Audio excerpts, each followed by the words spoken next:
Lo que vimos ayer no fue un nuevo comienzo. ¿O es que cuántos comienzos nuevos nos tocará contar? La excarcelación de un grupo nutrido de secuestrados políticos es la continuación de las acciones del glorioso 3 de enero, las cuales han sido demasiado dosificadas para nuestra preferencia. Pero venga, que por supuesto me dio mucha alegría que todas esas personas pudieran regresar a sus hogares. Los detalles de todo esto los vamos a conversar en los siguientes minutos. Porque dígame usted, ¿por qué soltar 130 y no los 386? El secretario de Estado Marco Rubio vincula las excarcelaciones de estos presos políticos con el avance del plan de 3 fases de Estados Unidos para Venezuela.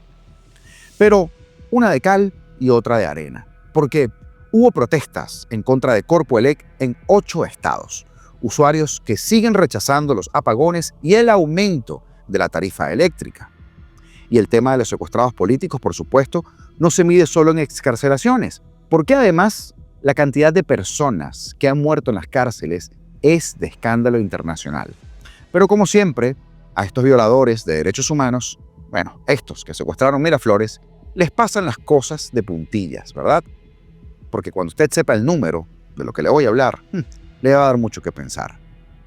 ¿Y saben cuánto nos costó e incluso cuánto nos está costando la operación para remover al dictador Nicolás Maduro a todos los venezolanos? También se lo voy a contar el día de hoy. Eso y alguito más. Así que acompáñame a repasar las noticias de última hora y te las cuento hoy, sábado 15 de agosto de 2026. Augusto Navarro en tu espacio que lleva por nombre Apolítico y comenzamos. Yo no pienso comenzar el día de hoy con un editorial cursi al estilo Venevisión. De hecho, quiero comenzar con la pregunta que surge de la alegría que evocan esas liberaciones de ayer. ¿Por qué 130 y no todos? ¿Por qué ponerle un poco de mermelada de fresa a esa panqueca del 3 de enero con la escuálida ley de amnistía que vino después y que terminó por ser un chantaje mayúsculo? ¿Por qué hoy tenemos que alegrarnos a medias una vez más? ¿Qué pasa? Que todo queda suspendido para una nueva oportunidad para que los sanguinarios de Miraflores tengan otro chance de lanzar los dados, sacar un par de dobles y librarse de la cárcel, como en el Monopoly. Quizá esta sea la pregunta que se hacía a Henry Alviares, coordinador nacional de 20 Venezuela, hace escasas horas. Esa mesa, los que están allí no tienen legitimidad a los que están sentados allí y que dicen son representantes de la oposición. Mensaje claro a 2 personas que conozco bien, Dinora y Macario. ¿Ustedes creen posible hablar del nombramiento del TCJ mientras sigue hoy 300 presos políticos, más de 1.500 enjuiciados? ¿Ustedes creen posible que más de 2.000 personas puedan estar asediados por el sistema y ustedes se sientan en una mesa para hablar del TCJ? O sea, hay que esperar que haya un nombramiento del TCJ para que liberen a Perkin Rocha y a más de las 300 personas que están presas. Tienen tiempo. Macario, estuviste preso. Estabas esperando tiempo que hubiese una institucionalidad de parte de Jorge Rodríguez, que fue el carcelero tuyo.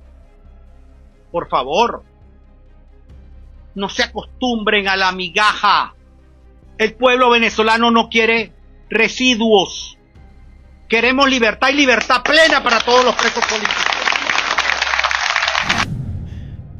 Sí, eso parece un desafío a esa línea que estableció María Corina Machado de no obstaculizar la mesa de trabajo. Pero la pregunta es, ¿acaso cuestionar es obstaculizar algo? ¿Acaso levantar la cabeza es un desafío tan violento? ¿Acaso solo tenemos que bailar el son que ellos nos tocan? ¿O se nos puede permitir tratar de romper las cadenas y dejar de obedecer lo que sabemos que está mal? Porque en tema de derechos humanos, señores, no hay medias tintas. ¿Es o no es? ¿Hay o no hay?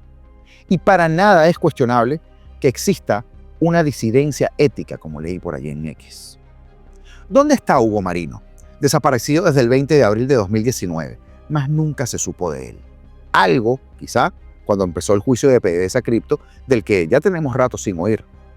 ¿Recuerdan el caso de Víctor Hugo Quero Navas? Espero que sí.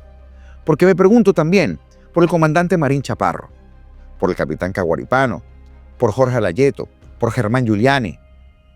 Y es que mi punto hoy, al comenzar este programa, no es minimizar las liberaciones, todo lo contrario, es incomodar un poco, es apuntar al centro del problema, a los culpables, a los que pueden hacer algo. Es entender por qué el último reporte de Foro Penal de anoche, a las 7:30, mientras estábamos en pleno directo, comprobaba solo 64 excarcelaciones, pero el número oficial era de 130. ¿A qué juegan? ¿Quiénes juegan? Más allá de cómo se hayan dado las cosas y más allá de que quizás los venezolanos tenemos muchas más expectativas en relación al cese de la represión y de la prisión por motivos políticos, como siempre lo digo, todo paso hacia la libertad es un buen paso. Y al día de hoy, por lo menos al corte que pudimos hacer a las 7:30 de la noche del día de hoy, 14 de agosto de 2026, sabemos con certeza que 64 personas que estaban arbitrariamente detenidas por motivos políticos hoy pueden compartir estas noches el abrazo de su familia, el abrazo de sus padres, de sus hijos, de sus esposos, de sus esposas. Esto para nosotros es muy importante, es un buen paso, es un paso en la dirección correcta. Es evidente que todavía nos queda mucho trabajo por hacer. De acuerdo a la última cuenta que habíamos sacado en el Foro Penal, todavía quedarían a esa hora.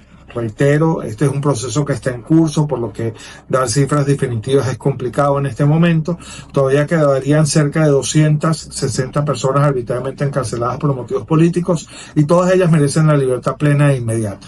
Así que nuestros esfuerzos van a seguir dirigidos a eso, pero celebramos el hecho de que al día de hoy, reitero, esta noche, tantas personas puedan volver al abrazo de sus familias, tantas personas puedan estar en libertad, tantas personas puedan celebrar lo que nosotros llamamos el abrazo de libertad. Yo me emocioné con las decenas de videos de esas personas que ven la luz del día nuevamente, que respiran un poco de libertad. Seguramente usted también. Pero esto es una carrera de resistencia, como siempre nos han dicho, que tiene que tener una meta, un remate. Porque no se trata de resistir para siempre, sino de llegar en algún momento a la línea final, ¿verdad? Y es que con esa idea, vamos a la primera noticia. El secretario de Estado norteamericano, Marco Rubio, calificó de avance para la reconciliación nacional la reciente liberación de más de 130 personas en papel, porque todavía no se han contabilizado, detenidas en Venezuela, secuestradas por el régimen, mientras Washington continúa dando seguimiento al proceso de conversaciones entre las autoridades interinas y el Grupo de la Asamblea Nacional 2015. La reciente liberación de más de 130 presos políticos en Venezuela es un paso crucial para el proceso de reconciliación de la nación. Desde el 3 de enero se han liberado 1.046 venezolanos, escribía, como usted ve, Marco Rubio en su red social X. La declaración se produjo horas después de que el aparato represivo de Venezuela anunciara medidas alternativas a la privación de libertad para 131 personas que permanecían sentenciadas o detenidas. Según el comunicado oficial, las decisiones fueron adoptadas por tribunales a solicitud del Ministerio Público, tras una evaluación de casos dentro del Programa para la Paz y Convivencia Democrática, Es admirable el empeño de querer engañar a todos cuando todos sabemos qué fue lo que pasó. Y retomando un poco lo anterior, es no entender por qué no exigieron la liberación de todos y solamente de 130 o 131. Así transcurría la tarde cuando organizaciones defensoras de derechos humanos comenzaron a verificar durante la jornada la identidad de esas personas que recuperaban la libertad. Foro Penal había confirmado inicialmente 17 excarcelaciones. Posteriormente, como usted escuchó, aumentó el balance. Advirtió que el proceso continuaba y que los casos debían ser comprobados individualmente. Pero Marco Rubio vinculó las liberaciones o excarcelaciones al plan de 3 fases de Washington que se impulsa para Venezuela y señaló que Estados Unidos mantiene vigilancia cercana sobre las conversaciones. A medida que continuamos avanzando en el plan de 3 fases, Estados Unidos sigue monitoreando de cerca el proceso liderado por Venezuela de conversaciones presenciales con las autoridades interinas. La liberación de presos políticos no quedó entre los acuerdos que se anunciaron al final de ese primer ciclo de conversaciones, de trabajo, aunque esto se convirtió, por supuesto, en una de las principales exigencias de familiares, de organizaciones, de los ciudadanos, de defensores de los derechos humanos durante los días previos, al punto que Dinora Figuera, en las últimas horas, ya había hablado de ello. Pero es que hoy nos toca seguir atentos, porque hoy ese número puede crecer. Y es que ahora saltamos de un drama a otro. Ciudadanos de al menos 8 estados del país protestaron otra vez este viernes 14 de agosto contra la Corporación Eléctrica Nacional, la infame Corpoelec. Esto en rechazo a los apagones y en el aumento de la tarifa eléctrica.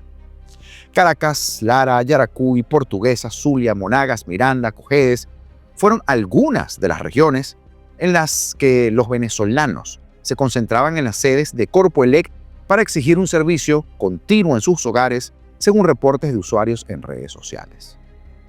El malestar por las fallas del servicio eléctrico es creciente, es generalizado entre todos los venezolanos, que rechazan, por supuesto, que la estatal incremente por más de 30% la factura de electricidad, mientras que anuncian nuevos cortes, por mensajito de texto, eso sí, ¿no? Y nuevas horas de racionamiento. El dirigente Alfredo Ramos señaló, desde la manifestación en Barquisimeto, según recogía el medio El Pitazo, que resulta inconcebible que a pesar de la millonaria inversión anunciada para el sistema eléctrico, los cortes no solo siguen, sino que están en aumento. Pasaron de 2 a 4 horas, de 4 a 6 y ahora hasta 8 horas de lunes a lunes. Las protestas en rechazo a la hora de racionamiento se registran casi a diario en nuestro país al día de hoy, que sufre desde hace años, décadas de fallas del suministro eléctrico. Los apagones recrudecieron este año debido a un déficit en la generación de electricidad que impide a Corpoelec, según ellos, cubrir la demanda eléctrica del país, que está ahora sobre los 14.000 megavatios, de acuerdo con reportes de la estatal que fueron conocidos por el medio El Pitazo. Ese déficit se mantiene debido, entre otras razones por supuesto, a la paralización del parque termoeléctrico del país, cuyas unidades están a más del 80% fuera de servicio debido a averías, fallas de mantenimiento, sobre todo eso, y en muchos casos escasez de combustible, así como lo escucha. Pero, mientras Delcy Rodríguez anunciaba con bombos y platillos que había firmado este miércoles un adendum, un apéndice de contrato, con la multinacional de origen argentino IMSA, de las cuales les hablé hace un par de programas, así, sin licitación a dedo, y esto para reactivar la construcción de la central hidroeléctrica Tocoma en Bolívar en medio de este llamado plan de ahorro energético. Esto era lo que pasaba anoche a las 10 de la noche en Maturín, cuando la inmoral Guardia Nacional Bolivariana intentaba reprimir a unos ciudadanos que protestaban en la Avenida Libertador por la crisis eléctrica.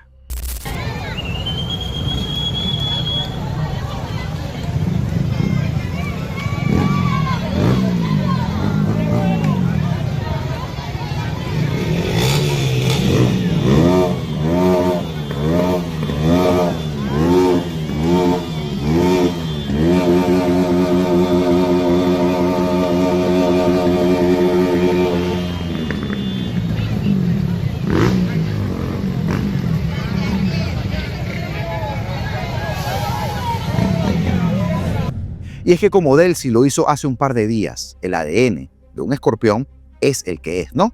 Pues bien, ¿por qué lo digo? Porque un funcionario también de la Guardia Nacional grabó a periodistas durante una protesta de falla de electricidad en Barcelona, en un nuevo caso de amedrentamiento a la prensa. Luego de esto lo siguió y grabó su vehículo sin ofrecer ninguna explicación, porque ellos están por encima del bien y el mal. La persecución, señores, en contra de la prensa continúa en Venezuela. Copia al secretario Marco Rubio. Por cierto, el día de hoy no habrá una parte de este video sin editar, pero lo que sí hay es agradecimiento a todos ustedes por los mensajes, participándome esto, pero también a quienes nos ayudan con sus superchats, con sus super thanks, con los gifts, y a ti que estás viendo este video, porque sin ti nada tendría sentido. Así que si no lo has hecho, suscríbete en este momento. Si no lo has hecho, dale like en este momento, porque eso nos ayuda muchísimo a seguir creciendo, a que sigamos haciendo este trabajo y que nuestra voz llegue a más rincones. Y que podamos contratar a un nuevo editor. Mentira, continuamos. Escucha ahora bien esto. Un total de 8.192 personas detenidas fallecieron en las cárceles de Venezuela durante los últimos 15 años. Esto lo indicaba este viernes el Observatorio Venezolano de Prisiones, el OVP, tras instar a las autoridades a rendir cuenta, cosa que nunca harán, sobre cómo han gestionado los centros penitenciarios. Los responsables de estas muertes, 0. Miles de muertes, repito, en 15 años. 8.192 personas privadas de libertad que fallecieron dentro de la administración de Iris Varela, Mirelis Contreras, Celsa Bautista o Julio García Serpa, el último, que han dirigido el Ministerio Penitenciario. El OVP aseguró en la publicación que 15 años después de haberse creado el Ministerio Penitenciario con el supuesto objetivo de tener una institución más especializada en los reclusos, los problemas existen, siguen existiendo y se acrecientan. Y es que parte de esos problemas no es la existencia de presos en cárceles, obviamente, sino de cómo han sido las cárceles gerenciadas. En ese sentido, la ONG señaló que ha advertido que la conducción del sistema penitenciario no puede convertirse en una especie de improvisación y que quienes son designados para dirigirlo deben contar ya con formación, con experiencia, con conocimiento especializado en materia penitenciaria y en derechos humanos, porque no se puede llegar allí a aprender, a experimentar o a inventar políticas sobre la marcha cuando las consecuencias recaen directamente sobre personas que están bajo custodia del régimen y que muchos de ellos están por razones políticas. No basta con cambiar ministros, con crear planes o con aumentar estructuras burocráticas. Es hora de rendir cuentas y de medir el resultado en la asistencia integral de las personas privadas de libertad, apuntaba la organización, sobre todo por los privados por motivos políticos, ¿no? Que no han sido pocos, y repito, espero que no se nos olvide, por ejemplo, el caso de Víctor Hugo Quero Navas, por traer a la memoria un nombre reciente. En su informe anual correspondiente al año 2025, el OVP aseguró que 181 personas murieron en custodia del Estado ese año y mencionó entre las principales causas de muerte la falta de atención médica oportuna a afectaciones cardiovasculares, cardiorrespiratorias, así como también casos de fallas multiorgánicas o shock hipovolémico, un método que hemos denunciado tantas veces en este canal del que todavía no hay un solo responsable por ahora. El régimen dejaba morir a propósito a los presos que le estaban fastidiando, ¿verdad? Pero ahora atentos a esto, porque esto es una noticia que rompe con la estructura de siempre. El Servicio Nacional Integrado de Administración Aduanera y Tributaria, el SENIAT, publicó una providencia administrativa en la que establece que el Registro Único de Información Fiscal RIF ya no caduca, con lo que se elimina un obstáculo burocrático que solía entorpecer los trámites cotidianos de los contribuyentes. Hemos modificado la providencia que regula el Registro Único de Información Fiscal, el famoso RIF, y eliminamos la fecha de vencimiento. Consideramos que es una condición que se hace poco relevante, informaba el SENIAT en un comunicado difundido, por supuesto, en redes sociales. La disposición quedó formalizada en la Gaceta Oficial número 43.435, que corresponde al 12 de agosto de 2026, en la cual se inserta la providencia administrativa del Ministerio del Poder Popular de Economía y Finanzas, que ahora flexibiliza el régimen tributario nacional. Seguimos avanzando en la simplificación y la facilitación de los trámites, señalaba el Superintendente Nacional Aduanero y Tributario Roman Maniglia, toda una joyita, que atribuyó los cambios a una orden directa de la presidenta encargada Delcy Rodríguez. Vaya, qué magnífica es. Luego de las revisiones técnicas y legales exhaustivas, consideramos que es una condición que se hace poco relevante y que pudiera generar trámites innecesarios para su actualización, recalcaba Maniglia, y añadió: es por ello que a partir de esta nueva providencia, el RIF ya no vence y se mantiene el deber de actualizarlo cuando se requiere incorporar cambios inherentes al contribuyente. Asimismo, el SENIAT derogó la normativa que exige la homologación previa de sistemas informáticos para la generación e impresión de facturas. Atentos los comerciantes. Eliminando también una barrera técnica que podría dificultar el acceso al proceso de formalización. Creo que están apretando duro por allá arriba, porque yo no me imagino a Delcy queriendo robarse el oro y atendiendo también los temitas del SENIAT. Pero ya para cerrar, sumemos a nuestra deuda, la que ya tenemos, la intervención militar que ejecutó Estados Unidos en Venezuela, en el Caribe, en el Pacífico Oriental, porque costó alrededor de 4.700 millones de dólares entre el 1 de agosto de 2025 y el 31 de marzo de 2026. Más o menos el monto, el valor del oro que los delincuentes rojos están pidiendo. Así lo reveló una investigación de Hannah Homestead, analista de investigación del National Priority Project, y también Jennifer Cavanaugh, investigadora principal y directora de análisis militar en Defense Priorities. Los costos seguirán aumentando a medida que algunos recursos navales y aeronaves permanezcan en la región y que continúen los ataques, y permanecen todavía. Esta estimación es solo parcial debido a la falta de información y, por supuesto, no incluye los costos presupuestarios a largo plazo, como por ejemplo los beneficios para los veteranos. Detalla esto la investigación que fue publicada por la Escuela Watson de Asuntos Internacionales y Públicos de la Universidad Brown.